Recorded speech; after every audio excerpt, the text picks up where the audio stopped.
If you're thinking about downsizing and you have no idea where to start, and maybe you're already feeling overwhelmed before you've even begun, then you are in the right place. Today, I'm going to be talking about some of the most common questions that come up when people are downsizing, and I'm going to give you some real practical answers so that you can move forward with clarity.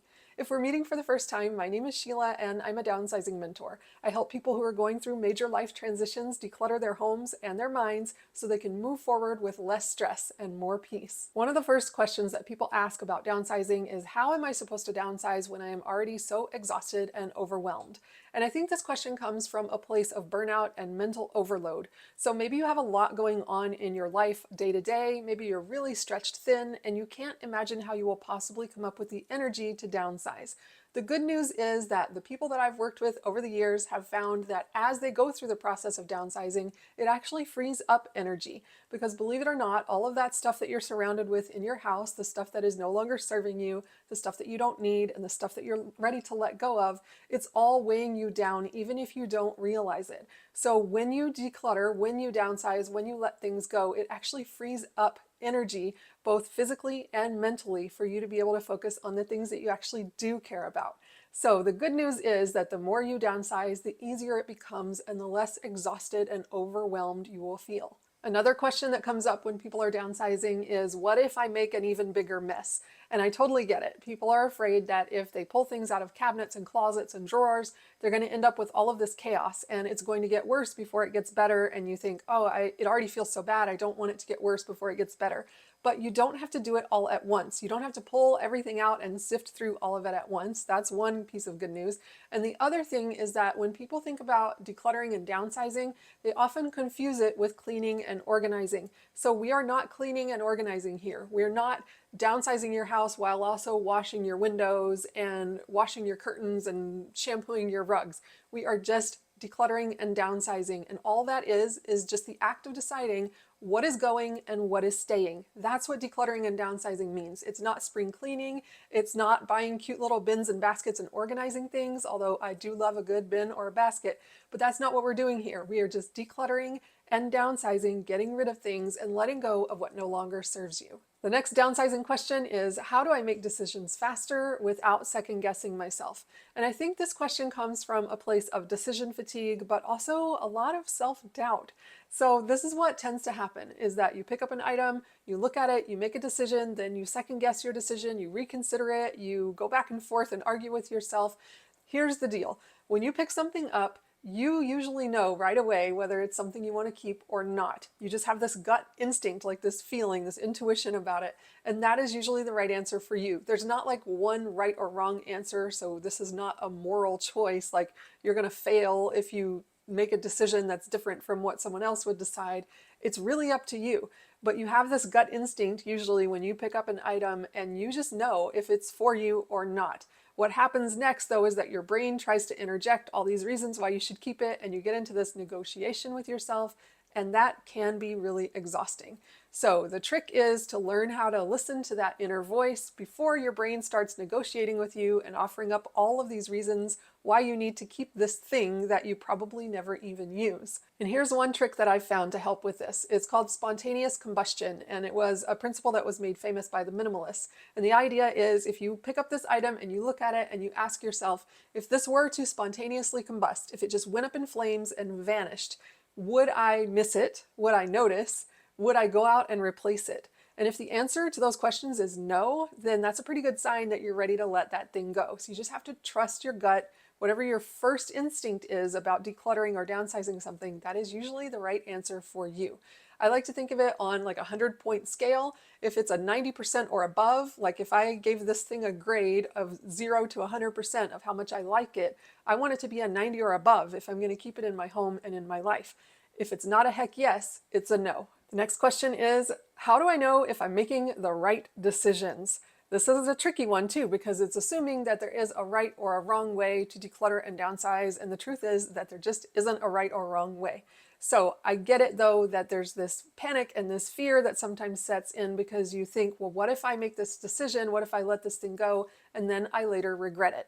So we just talked about how it's really important to trust yourself and trust your gut, and that is absolutely true. And then it's also important to realize that stuff doesn't fence sit. So either it is adding value to your life or it is not. If this thing in question is not adding value to your life, either sentimental value or practical everyday value, if you don't use it and love it, then it's okay to let it go. And sometimes this fear of regret is actually grief in disguise. So be careful with that. If you start to notice that, oh, if I get rid of stuff, I might regret it, ask yourself, is there something that I'm grieving? Am I grieving a loss? Am I grieving some trauma? Am I grieving a death or a divorce or a diagnosis, something that's really weighing heavy on me? And I'm projecting those feelings onto this item. Now, I'm not a mental health professional or anything like that, but I have noticed that sometimes when people are decluttering and downsizing, they can get caught up in this idea of regret, when sometimes maybe it's more grief than regret. So we're worried that we're going to let it go and we're going to regret letting it go. But maybe really what we need to sit with is processing the feelings of whatever loss that you might be going through, journaling about it, getting counseling, crying about it, whatever you need to do. But just processing the loss, sometimes that is just as important as dealing with any potential regret. How do I stop feeling guilty about the money that I've spent on all these things? Because a lot of times when people are decluttering or downsizing, they are worried about the money that they've spent, and they feel like if they get rid of something, they need to feel guilt or shame about the money, or that maybe somehow they're being wasteful if they let it go. But like I've said before, holding on to something does not bring back the money that you spent on it. The money is already spent. The difference is that if you continue to hold on to it, even if you're not using it, now not only is the money spent, but you're also carrying around all of these awkward feelings about this thing that you bought that you don't actually use or love. When you let go of the thing, when you release it from your life and you donate it, sell it, give it away, whatever you're going to do with it, then all of a sudden it frees up not only that space in your house, but it also helps you to release that guilt and that shame of the money that you spent on it, because now the thing is gone and you're not looking at it and constantly being reminded of the money that you spent on something that you no longer use or love.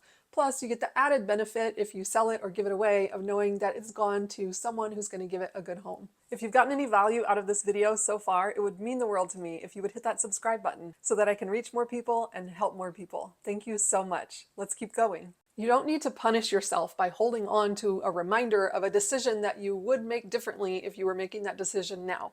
So we have to remember what's called the today rule, which is that the only version of you that's living in your house right now or that's downsizing your stuff is the today version of you.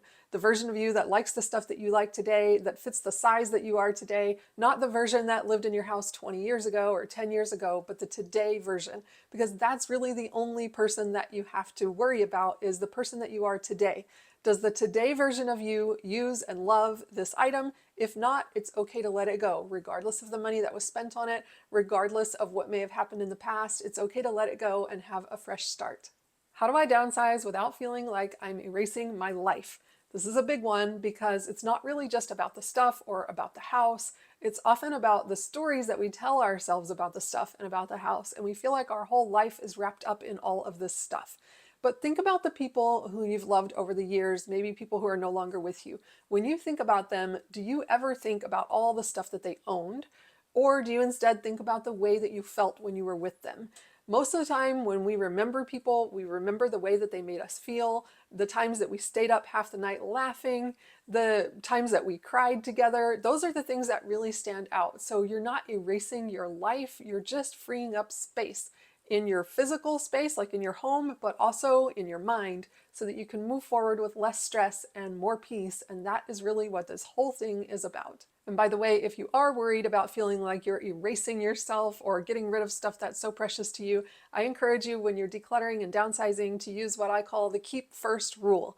And that is, when you're looking at a pile of stuff, look at the pile and ask yourself first, what do I absolutely want to keep? Instead of looking at the pile and saying, what do I want to let go of, or what am I ready to throw away or give away? Look at it instead and say, if I could pick things out of this pile that I absolutely want to keep and carry with me, what would they be? And you pick those things out first. Then you look at what's left and you make decisions based on that. But focusing first on what you want to keep puts you in a more positive mindset, because you're focusing on what you do get to keep instead of focusing on what you're letting go of. Because if you start by focusing on what you're letting go of, it can bring up feelings of loss and grief and regret. So instead you focus on, what do I get to keep, instead of what do I have to give up? What do I do with all the stuff that I don't want? When you're making the decision to declutter or downsize, you basically have three options, and then there are some different categories within those options. But your three options are to give away, throw away, or sell. So for giveaway, you could look at donating things to a donation center, giving them to people who actually want them. So don't just dump your stuff off at someone's house, but you can ask, hey, I'm getting rid of this. Would you like it? You can post things in free groups online and have people come and pick it up or meet them somewhere to give it to them. So those are some ways that you can give things away. Throw away, you obviously can throw things in the trash or schedule garbage pickups, or you might need to rent a dumpster or take things to the dump depending on how much garbage there is. And then sell. This one is tricky because sometimes you think that all of your stuff is a treasure and it's going to bring such a great price, and the truth is it might not. So I like to set a threshold in my mind and say to myself, if I think I can get this much money for it, I'm going to try to sell it, and anything less than that, it's just not worth it to me. So maybe your threshold is $50. If I think I can get $50 for it, I will try to sell it. If not, I'm either going to give it away or do something else with it. Or maybe your threshold is $20, whatever feels right for you. But if you try to sell everything, it's going to be really overwhelming, and it's honestly not going to be worth your time if you're selling stuff for $1 or $2 along the way. Sometimes it's just easier to make a donation of those things, especially if you're talking about hundreds and thousands of things in your house that you've lived in forever. It's important to not try to sell everything because that can be a lot to deal with. So the choices are going to be, you're either going to give stuff away, throw stuff away, or sell it. And it doesn't really matter what you decide to do. The main thing is to get the things out that are no longer serving you and just trust that they're going to the place that they are meant to be. How do I downsize when family members don't want me to let things go? This one is tricky because it can bring up family dynamics and potential conflicts. So if there are things that you have in your home that belong to you, and you've decided that you no longer use them or love them and you're ready to let them go, that's your stuff and that's your decision. If you have family members who've been looking at those things thinking, hey, I was kind of hoping to inherit that someday, then great. Someday is now. They can have it right now. That does a couple of things for you. Number one, it allows you to see them enjoying it right now instead of waiting until after you're gone for them to get it. And number two, it clears up any confusion about who was going to inherit that item. So there's a lot of value in passing things on while you're still alive. And then the other thing is, if you have people who are storing stuff at your house, so if you have family members who the stuff is theirs, but it's in your space, then now's the time for them to come get it. So you can set a deadline and just give them a gentle nudge and say, hey, I am decluttering or downsizing. I need this stuff gone by this time or this day, or I'm just going to assume that you don't want it anymore and I'm just going to donate it. And you might find that what typically happens is that either the person has totally forgotten about the stuff, they don't even need it anymore, or they remember the stuff and they're like, oh yeah, I didn't even want to keep that anymore. You can just let it go. So all of a sudden it frees up this space for you and for them. It is a gift of love for both of you when you reach out to family members whose stuff you are storing and you let them know that you will no longer be storing their stuff. How long will downsizing take?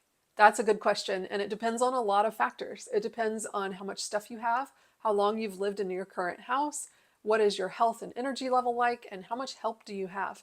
So it can vary greatly depending on those factors. You may have heard it said before that we tend to overestimate how much we can get done in a day, and we underestimate how much we can get done in a year. Now, I'm not saying that it's going to take you a year to downsize, but I am saying it might take you longer than a day or a weekend, and that is okay. It doesn't mean there's anything wrong with you if it takes you multiple days or weeks or months to downsize. Remember, you're dealing with an entire lifetime full of stuff, and there are a lot of decisions to be made. But the good news is that the more you do it, the better you get at it and the faster it goes, because there's just less stuff to deal with. As you let that stuff go out the door, suddenly there's less and less of it, and so it all goes much faster. In the beginning, it might feel a little overwhelming, but the more you do it, the easier it becomes. So if worrying about how long it's going to take is what is holding you back, I encourage you to start small, but start soon.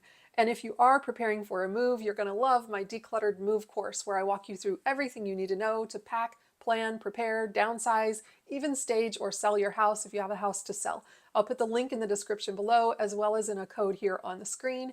And if you want to keep watching more decluttering and downsizing videos, be sure to watch this one right here. I'll meet you there.